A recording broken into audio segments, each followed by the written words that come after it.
Question हमारा trigo पे based है। क्वेश्चन का स्टेटमेंट है if alpha and beta are distinct roots of A cos theta plus B sine theta is equal to C then prove that sine alpha plus beta is equal to 2ab upon में A square plus B square. ठीक है जी।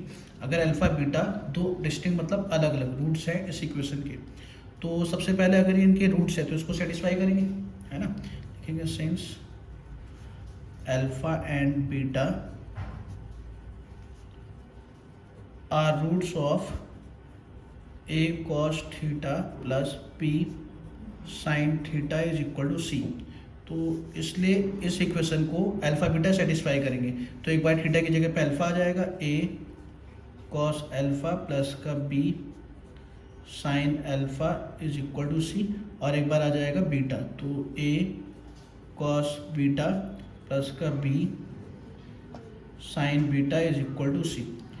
अब इसमें देखो c को eliminate कर देते हैं क्योंकि c हमारी इक्वेशन में है भी नहीं, तो इसको माइनस कर देते हैं। तो यहाँ पे आ जाएगा a ब्रैकेट में cos alpha minus cos beta plus का b ब्रैकेट में sin alpha minus sin beta, और c माइनस सी हो गया 0। ठीक है जी।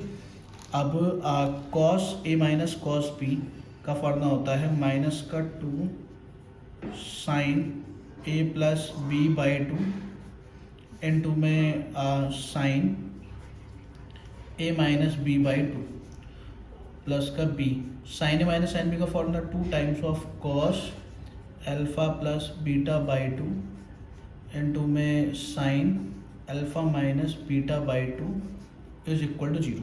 ठीक है जी।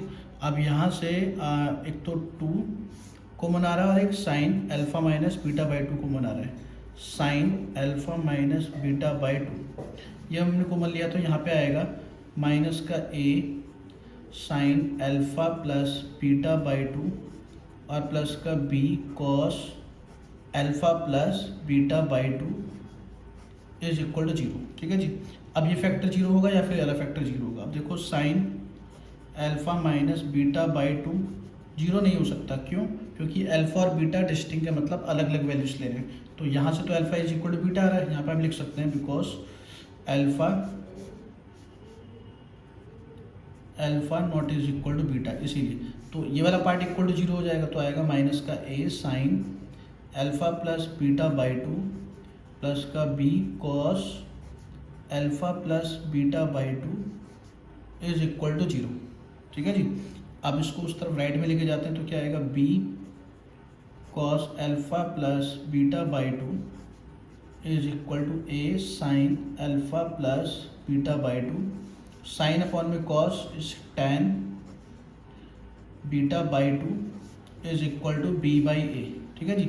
अब आपको tan alpha plus beta by 2 की वैल्यू यहाँ से पता लगे रिलेशन से, मगर आपको निकालने किसकी वैल्यू है साइन अल्फा प्लस बीटा की। तो वो वैल्यू फाइंड करने के लिए देखो साइन 2a का एक हमारा फॉर्मूला होता है sine 2a is equal to tan की फॉर्म में 2 tan a अपॉन में 1 प्लस का tan स्क्वायर है। ठीक है। अगर यहाँ पे मैं इसको हाफ एंगल में कन्वर्ट कर दूँ, मतलब एक ही जगह a बाई 2 रिप्लेस कर दूँ, तो sine a is equal to आ जाएगा 2 tan a बाई 2 अपॉन में 1 प्लस का tan स्क्वायर a बाई 2। तो हम यहाँ पे एक ही जगह पे क्या लिखेंगे अल्फा प्लस बीटा लिखेंगे, तो हमारी साइन अल्फा प्लस बीटा की वैल्यू आ जाएगी। ठीक है जी। तो इसके अकॉर्डिंग हमारा sine alpha plus beta is equal to हो गया 2 tan alpha plus beta by 2 upon में 1 plus tan square alpha plus beta by 2। अब इसकी वैल्यू रिप्लेस करेंगे, तो यहाँ पे आएगा b बाई ए अपॉन में 1 प्लस b बाई ए का होल स्क्वायर। इसका एलसीएम लेंगे तो हमारे पास आएगा 2ab अपॉन में a square plus b square. तो ये आपका इसका फाइनल आंसर आ गया जो प्रूफ करना था। ठीक है जी।